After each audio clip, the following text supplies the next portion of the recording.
Nuestro Padre Jesus Nazareno, sinasamba ka namin, pinipintuho ka namin, aral mo ang aming buhay at kaligtasan. Nuestro Padre Jesus Nazareno, iligtas mo kami sa kamatayan, ang krus mong pinamatayan ay sagisag ng aming kaligtasan.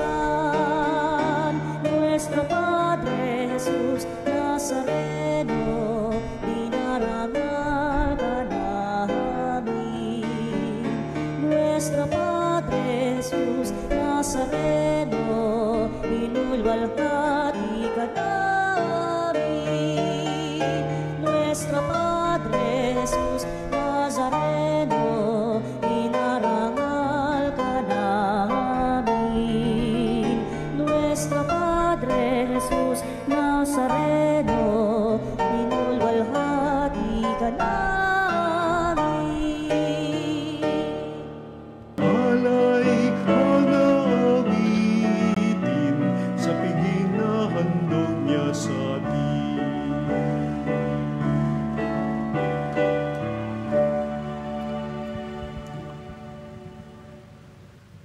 Sa ngalan ng Ama at ng Anak at ng Espiritu Santo. Amen. Ang pagpapala ng ating Panginoong Hesukristo, ang pag-ibig ng Diyos Ama, at ang pakikipagkaisa ng Espiritu Santo naway sumainyong lahat. At sumainyo rin. Mga kapatid, ang ating pong mga pagbasa ngayon ay naghahamon sa atin na tingnan natin ang ating mga sarili kung saan ba talaga tayo nakaugat. Mga kapatid, aminin natin ang ating mga kasalanan upang tayo'y maging marapat gumanap sa banal na pagdiriwang. Inaamin ko sa makapangyarihang Diyos at sa inyong mga kapatid, na lubha akong nagkasala sa isip, sa salita at sa gawa, at sa aking pagkukulang, kaya isinasamo ko sa mahal na Birheng Maria, sa lahat ng mga anghel at mga banal, at sa inyong mga kapatid, na ako ipanalangin sa Panginoong ating Diyos. Kaawaan tayo ng makapangyarihang Diyos, patawarin tayo sa ating mga kasalanan, at patnubayan tayo sa buhay na walang hanggan. Amen. Panginoon, kaawaan mo kami. Panginoon, kaawaan mo kami. Kristo, kaawaan mo kami. Kristo, kaawaan mo kami. Panginoon, kaawaan mo kami. Panginoon, kaawaan mo kami. Manalangin tayo.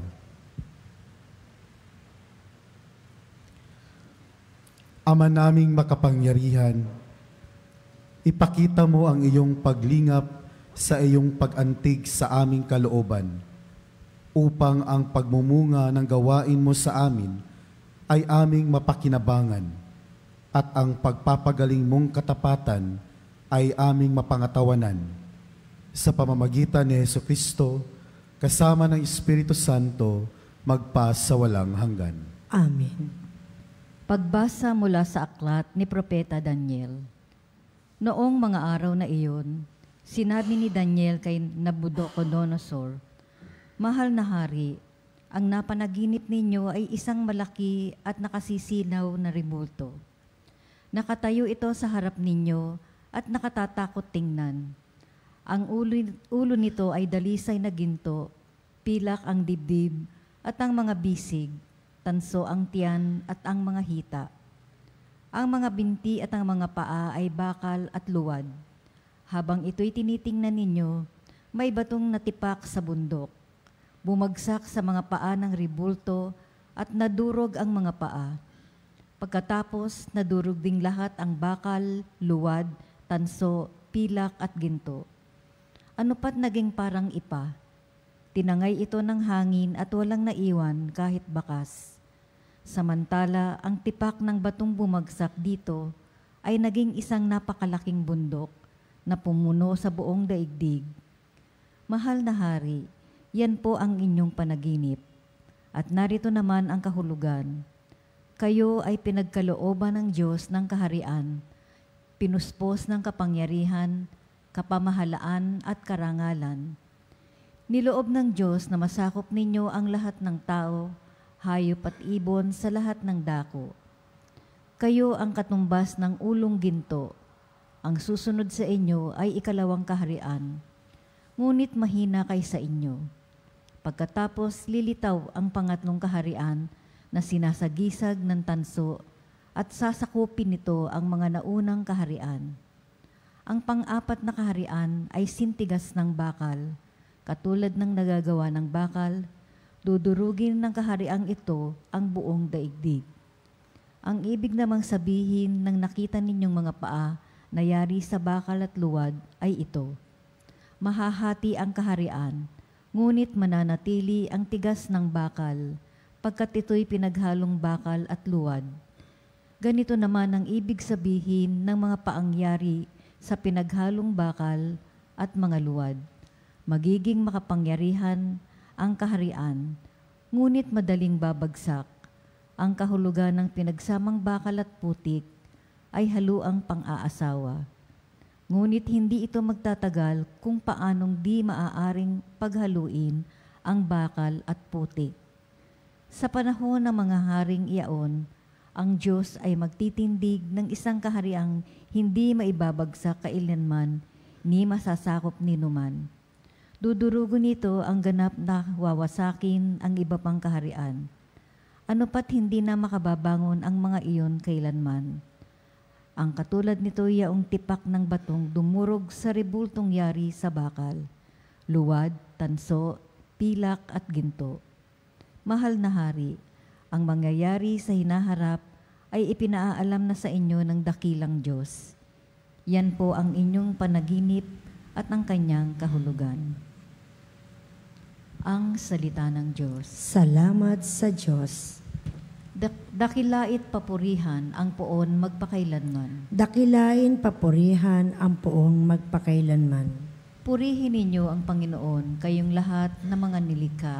Awitan siya ng papuri at dakilain, magpakailanman. Dakilain papurihan ang poong magpakailanman. Purihin ninyo ang Panginoon, kayong lahat, mga anghel ng Panginoon. Awitan siya ng papuri at dakilain, magpakailanman. Dakilain papurihan ang poong may kapal. Purihin ninyo ang Panginoon, kayong lahat na mga kalangitan. Awitan siya ng papuri at dakilain, magpakailanman. Dakilain papurihan ang poong may kapal. Purihin ninyo ang Panginoon, kayong lahat mga tubig sa ibabaw ng langit. Awitan siya ng papuri at dakilain, magpakailanman. Dakilain papurihan ang poong may kapal. Purihin ninyo ang Panginoon, kayong lahat na bumubuo ng kanyang hukbo. Awitan siya ng papuri at dakilain, magpakailanman. Dakilain papurihan ang poong may kapal.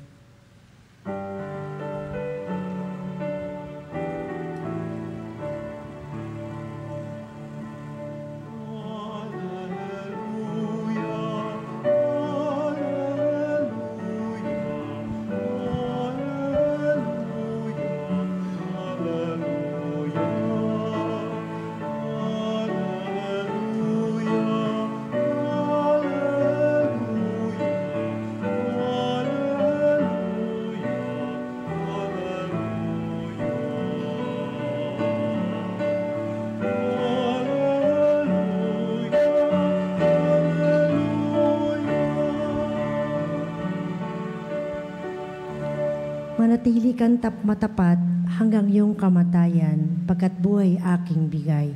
Aleluya, aleluya. Sumainyo ang Panginoon. At sumainyo rin. Ang mabuting balita ng Panginoon ayon kay San Lucas. Papuri sa iyo, Panginoon. Noong panahong iyon, pinag-uusapan ng ilang tao ang templo.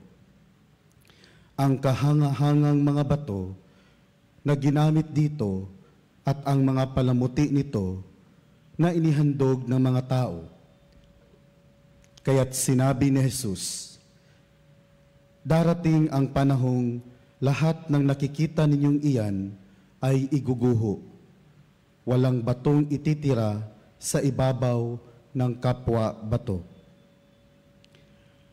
Tinanong nila si Jesus, Guro, kailan po ito mangyayari? At ano ang magiging palatandaan na ito'y magaganap na? Sumagot siya, mag-ingat kayo at nang hindi mailigaw ninuman, sapagkat marami ang darating sa aking pangalan na magsasabi, ako ang Mesiyas, at dumating na ang panahon. Huwag kayong susunod sa kanila. Huwag kayong mabagabag kung makabalita kayo ng mga digmaan at mga himagsikan. Dapat mangyari ang mga ito, ngunit hindi darating karakaraka ang wakas. At sinabi pa niya, makikipagdigma ang bansa laban sa kapwa-bansa at ang kaharian sa kapwa-kaharian. Magkakaroon ng malalakas na lindol, magkakagutom at magkakasalot sa iba't ibang dako. May lilitaw na mga kakilakilabot na bagay at mga kagilagilalas na tanda buhat sa langit. Mga kapatid, ang mabuting balita ng Panginoon. Pinupuri ka namin, Panginoong Hesukristo. Magandang umaga po sa ating mga kapanalig. Morning po. Kung atin pong kukunin ang isang salita na magkukonekta sa ating mga pagbasa ngayon, yun po ang salitang pundasyon.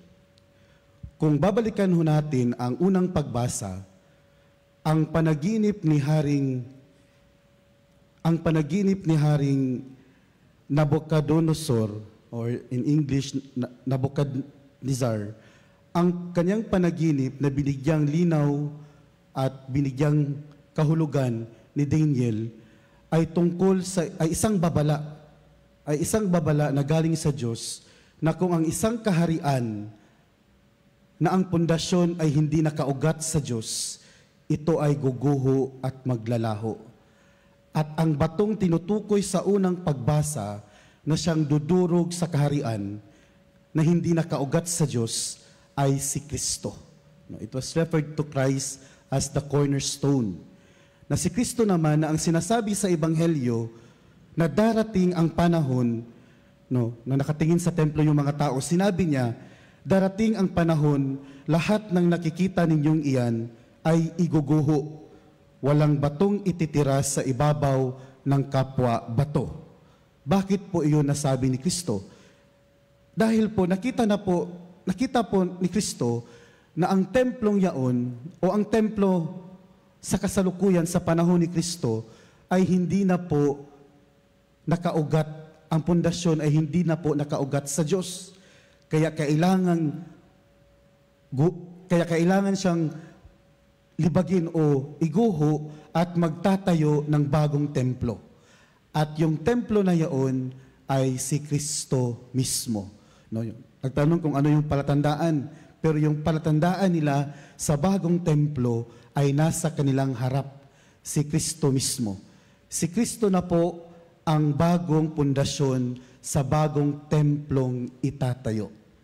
So kung tutuusin po mga kapanalig, kung kukunin ho natin ang pinakabuod ng ating mga pagbasa ngayon is parang sinasabi sa ating mga pagbasa na dapat ang ating mga buhay ay nakaugat sa isang pundasyon na kahit kailan hindi guguho, na isang matatag na pundasyon na kahit anong problema, sakuna, lindol o kaguluhan sa mundo ay hindi tayo matitinag kapag ang pundasyon ng ating buhay ay nakaugat sa buhay ni Kristo. In other words po mga kapanalig, tayo po ay hinahamon na dapat ang ating buhay ay nakaugat, ang pundasyon ng ating buhay ay nakaugat sa simbahan.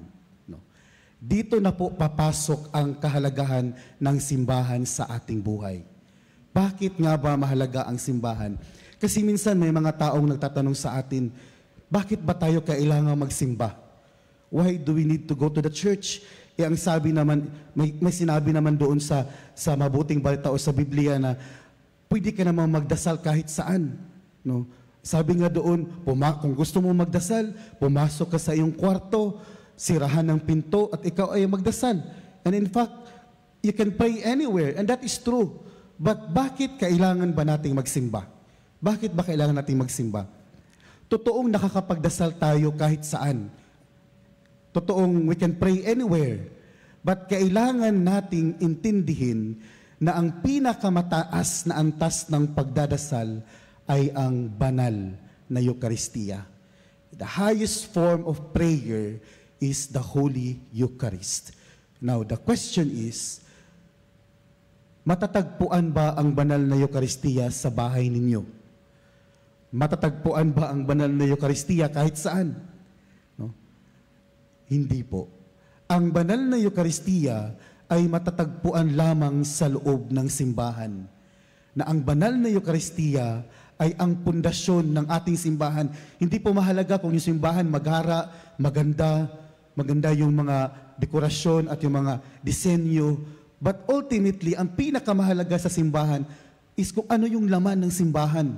Ang banal na Eucharistia, ang katawan at dugo ni Kristo, na si Kristo mismo na siyang pundasyon ng ating simbahan, na kaya dapat tayo magsisimba dahil hindi lang natin pinagdinilayan ang salita ng Diyos, but atin ding kinakain, kinukumunyon. Kaya doon po papasok ang kahalagahan ng pagsimba sa ating mga buhay. Mga kapanalig, ito lang naman po talaga ang hamon sa atin. Na sana po sa ating buhay, tayo po ay nakaugat sa banal na Eucharistia. Tandaan po natin, ang pananampalataya o ang buhay na hindi nakaugat sa banal na Eucharistia ay unti-unting guguho at mamamatay. Dahil ang banal na Eucharistia ay si Kristo mismo, ang dapat na pundasyon sa ating buhay upang sa lahat ng hamon tayo ay matatag. So yun po yung hamon sa atin mga kapatid. No?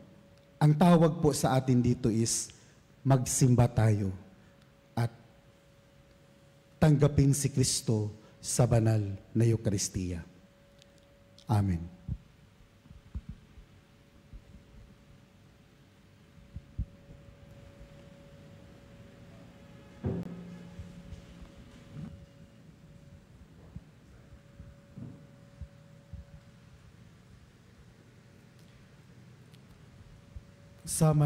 Sama-samang nagtitipon bilang bayan ng Diyos, may pananalig nating dalhin ang ating mga pangailangan sa Ama, umaasang ipagkakaloob niya ang ating mga kahilingan. Ang ating itutugon, Ama, umaasa kami sa iyo. Ama, umaasa kami sa iyo.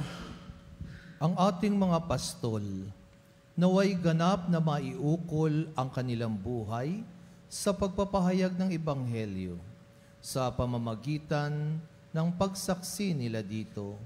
Manalangin tayo sa Panginoon. Ama, umaasa kami sa iyo. Ama, magulang at mga guro, naway maging mga buhay na halimbawa ng pananampalataya sa mga taong nasa ilalim ng kanilang pagkalinga.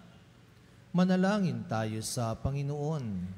Ama, umaasa kami sa iyo. Tayo naway magsumikap na gawin kung ano ang tama at ang salita ng Diyos, ang maging buhay na puwersa na gumagabay sa ating pagkilos. Manalangin tayo sa Panginoon. Ama, umaasa kami sa iyo. Tayo naway magmalasakit sa mga matatanda, mga nalulumbay at mga may sakit. Manalangin tayo sa Panginoon. Ama, umaasa kami sa iyo. ang mga yumao, naway makatagpo ng kapahingahan at bagong buhay sa kaharian ng Diyos. Manalangin tayo sa Panginoon. Ama, umaasa kami sa iyo. Makalangit na Ama, palalimin mo ang aming pananampalataya upang umunlad kami sa iyong pag-ibig at tuwinang maglingkod sa iyo ng may bukas palad at tapat na puso. Hinihiling namin ito sa pamamagitan ni Kristong aming Panginoon. Amen.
Manalangin kayo mga kapatid, upang ang paghahain natin ay kalugdan ng Diyos amang makapangyarihan. Tanggapin nawa ng Panginoon itong paghahain sa iyong mga kamay, sa kapurihan niya at karangalan sa ating kapakinabangan at sa buong sambayanang banal.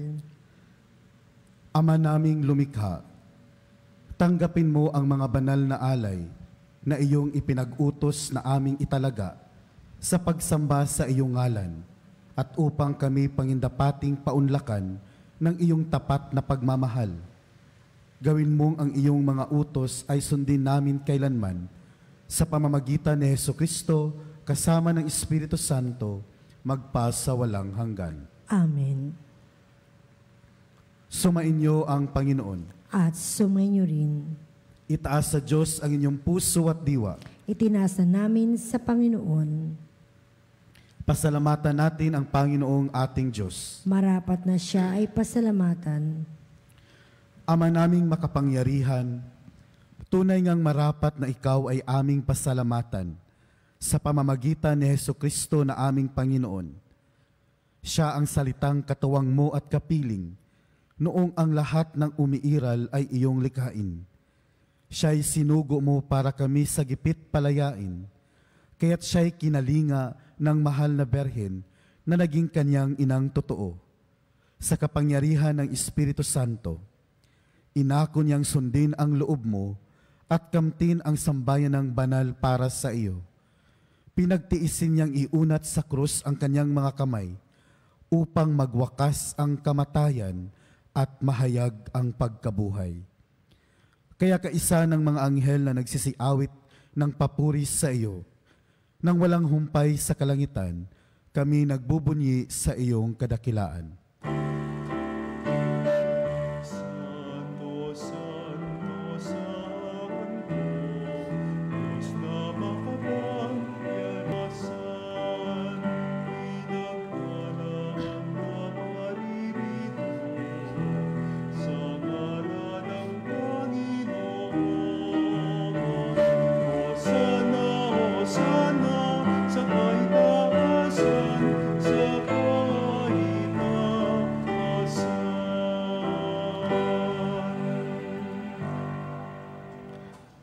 Ama naming banal, ikaw ang bukal ng tanang kabanalan. Kaya't sa pamamagitan ng iyong Espiritu, Gawin mong banal ang mga kaloob na ito upang para sa amin maging katawan at dugo ng aming Panginoong Hesukristo. Bago niya pinagtiis ang kusang loob na maging handog, hinawakan niya ang tinapay, pinasalamatan kanya, pinaghahati-hati niya iyon at iniabot sa kanyang mga alagad at sinabi, "Tanggapin ninyong lahat ito at kanin. Ito ang aking katawan na ihahandog para sa inyo."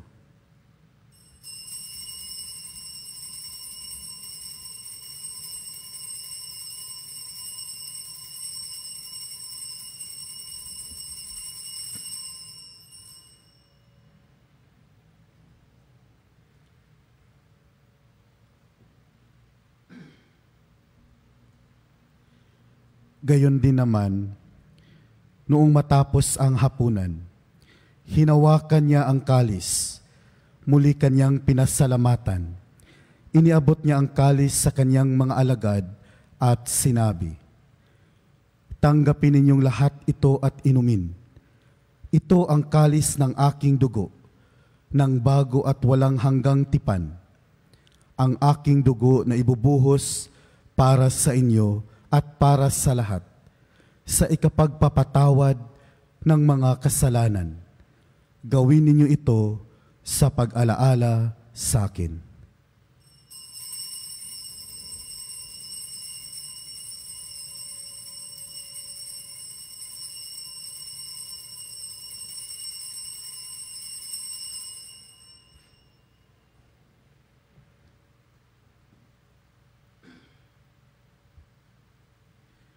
Ipagbunyi natin ang misteryo ng pananampalataya.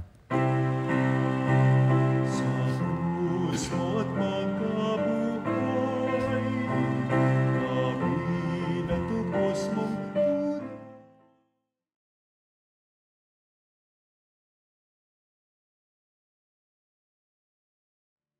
Mo kaming tanan, ngayon at magpakailanman.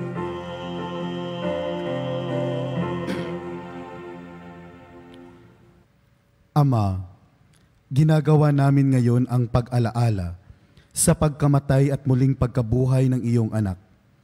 Kaya't iniaalay namin sa iyo ang tinapay na nagbibigay buhay at ang kalis na nagkakaloob ng kaligtasan. Kami nagpapasalamat dahil kami iyong minarapat na tumayo sa harap mo para maglingkod sa iyo. Isinasamo namin kaming magsasalo-salo sa katawan at dugo ni Kristo ay mabuklod sa pagkakaisa sa pamamagitan ng Espiritu Santo. Ama, lingapin mo ang iyong simbahang laganap sa buong daigdig. Puspusin mo kami sa pag-ibig, kaisa ni Leon na aming Papa, at ni Roberto at ni Elias na aming Obispo, at ng Tanang Kaparian. Alalahanin mo rin ang mga kapatid naming nahimlay, nang may pag-asang sila'y muling mabubuhay, gayon din ang lahat ng mga pumanaw. Kaawaan mo sila at patuloyin sa iyong kaliwanagan. Kaawaan mo at pangindapatin kaming lahat na makasalo sa iyong buhay na walang wakas. Kaisa ng mahal na Berheng Maria na ina ng Diyos, ni San Jose na kanyang esposo, kaisa ng mga apostol at ng lahat ng mga banal na namuhay dito sa daigdig ng kalugod-lugod sa iyo. Maipagdiwang nawa namin ang pagpupuri sa ikararangal mo sa pamamagitan ng iyong anak na aming Panginoong Hesukristo. Sa pamamagitan ni Kristo, kasama niya at sa Kanya, ang lahat ng parangal at papuri ay sa iyo, Diyos Amang makapangyarihan, kasama ng Espiritu Santo, magpa sa walang hanggan.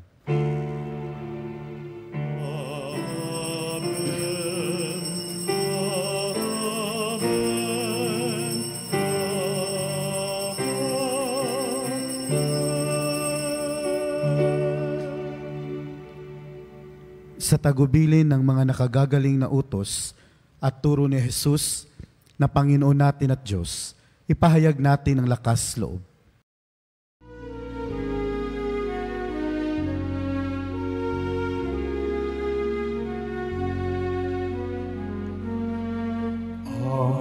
Namin sumasalangit ka, sambahin ang ngalan mo.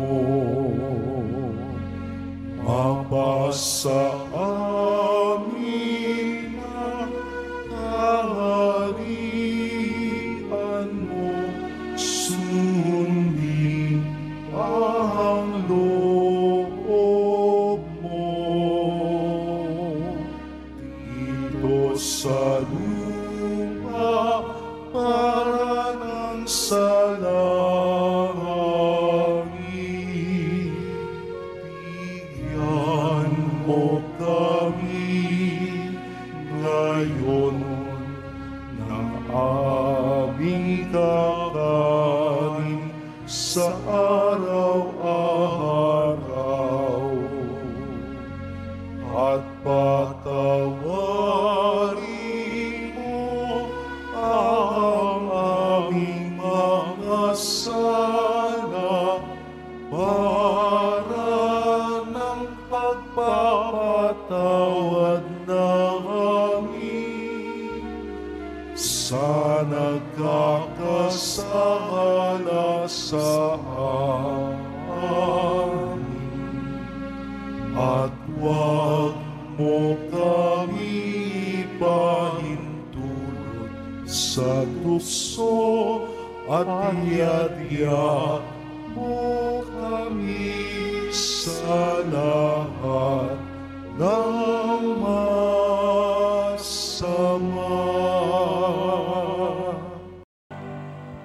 Hinihiling namin kami adya sa lahat ng masama, pagkalooban ng kapayapaan araw-araw, iligtas sa kasalanan, at ilayo sa lahat ng kapahamakan, samantalang aming pinananabikan ang dakilang araw ng pagpapahayag ng tagapagligtas naming si Jesucristo. Sapagkat iyo ang kaharian at kapangyarihan at kapurihan magpakailanman. Amen. Panginoong Jesucristo, sinabi mo sa iyong mga apostol, kapayapaan ang iniiwan ko sa inyo. Ang aking kapayapaan ang ibinibigay ko sa inyo. Tunghayan mo ang aming pananampalataya at huwag ang aming pagkakasala. Pagkalooban mo kami ng kapayapaan at pagkakaisa ayon sa iyong kalooban, kasama ng Espiritu Santo, magpasawalang hanggan. Amen. Ang kapayapaan ng Panginoon ay laging sumainyo. At sumainyo rin. Ngayon magbigayan kayo ng kapayapaan sa isa't isa.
Kasalanan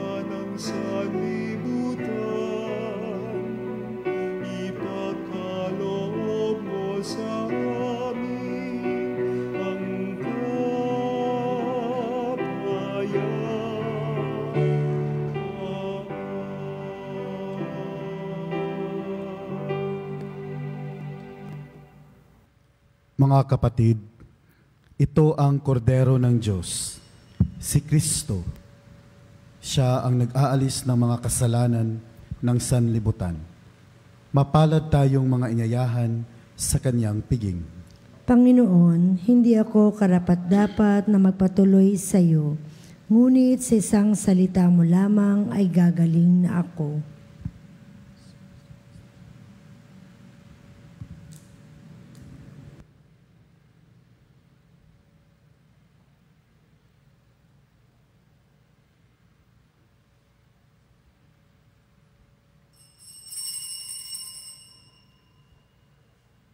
Mga kapanalig, ating dasalin ang komunyong espiritual. O Jesus, nananalig ako sa pananahan mo sa kabanal-banalang sakramento. Minamahal kita higit sa lahat at hangad ka ng aking kaluluwa. Hindi ko man matatanggap ngayon ang iyong katawan at dugo, inaasahan ko na patuloy kang mamumuhay sa aking puso. Naniniwala ako na narito ka at kaisa ka ng aking buong pagkatao. Huwag mong ipahintulot na mawalay ako sa iyo. Amen. Panalangin sa karangalan ng Nuestro Padre Jesus Nazareno. O Jesus Nazareno, katamis-tamisan naming manunubos. Sa harap mo ngayoy naririto kami't nangangayupapa at nagsisisi ng taos-puso sa aming pagiging walang turing sa iyo at paglimot sa di mabilang na mga biyaya mo, lalong-lalo na yaong mahalagang biyaya ng pagtutubos. Dinaramdam namin at pinagsisisihang labis, Panginoon ko, ang pagkakasala namin sa iyo. Ikinalulungkot namin ang pagiging dahilan ng pagpapasan mo ng krus na iyan sa gitna ng mga hirap at kapaitan hanggang sa inihandog mo ang iyong buhay sa bundok ng Kalbaryo sa pagkaibig mo lamang na matubos kami at ang sangkatauhan mula sa sala. Pakabanalin mo, O Panginoon, ang aming pagnanais at ipagtanggap mo sa amin ang iyong biyaya. Maging tagapamagitan nawa ang iyong ina, ang kalinis-linisang Birheng Maria.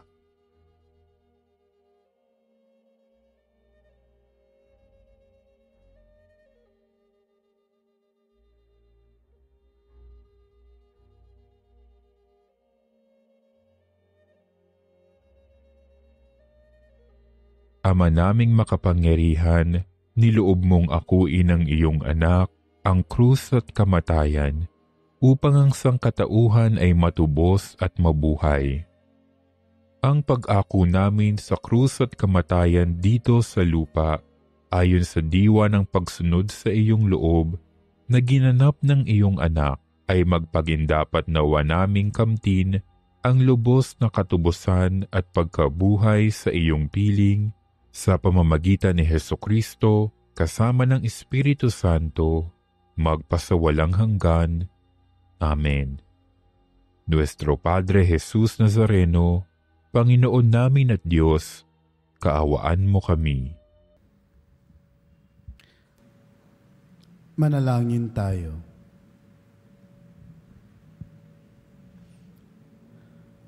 Ama naming mapagmahal, kaming pinagkakalooban mo ng pagsasalo sa iyong kagalakan, ay lagi nawang lumingon sa pinanggalingan nitong banal na pakikinabang upang kami huwag mawalay sa iyo na aming hantungan. Sa pamamagitan ni Hesukristo, kasama ng Espiritu Santo, magpa sa walang hanggan. Amen. Panalangin para sa kaluluwa ng mga yumao.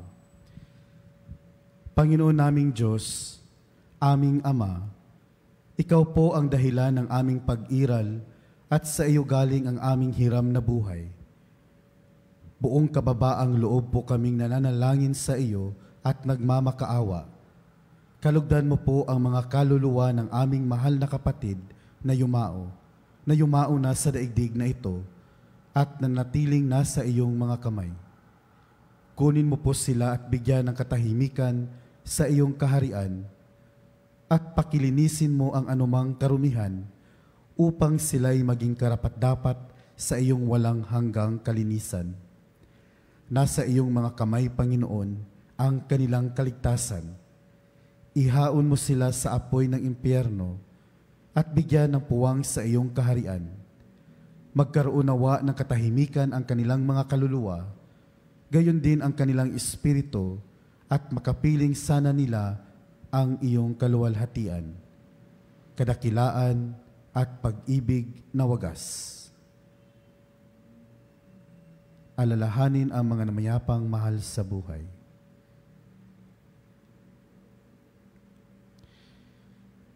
Hinihiling po namin ito sa pamamagitan mo, kaisa ng pagkakandili ng mahal na inang si Maria at ni San Jose na patron ng mapayapang kamatayan.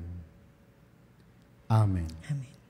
Eternal rest grant unto them, O Lord. And let perpetual light shine upon him. May they rest in peace. Amen.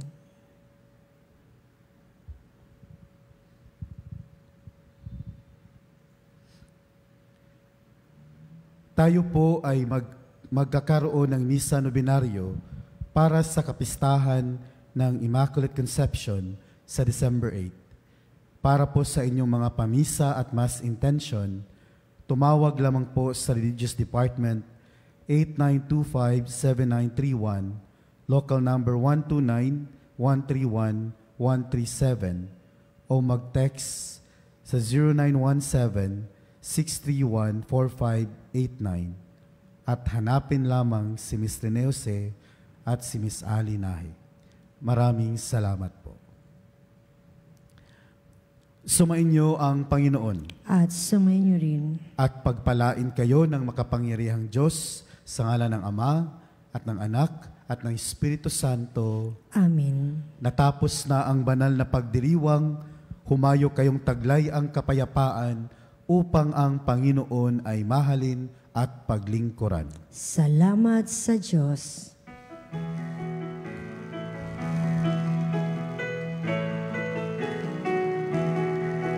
Magsiawit kayo sa Panginoon. Hallelujah!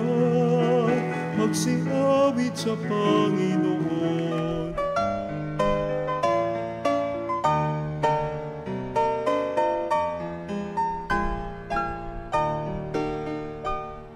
Nuestro Padre Jesus Nazareno, sinasamba ka namin, pinipintuho ka namin, aral mo ang aming buhay at kaligtasan. Nuestro Padre Jesus Nazareno, iligtas mo kami sa kamatayan, ang krus mong pinamatayan ay sagisag ng aming kaligtasan. Nuestro Padre Jesus Nazareno, dinarangal ka namin. Nuestro Padre Jesus Nazareno, inulwalhati ka namin. Nuestro Padre Jesus Nazareno, inarangal ka namin. Nuestro Padre Jesus Nazareno, inulwalhati ka namin.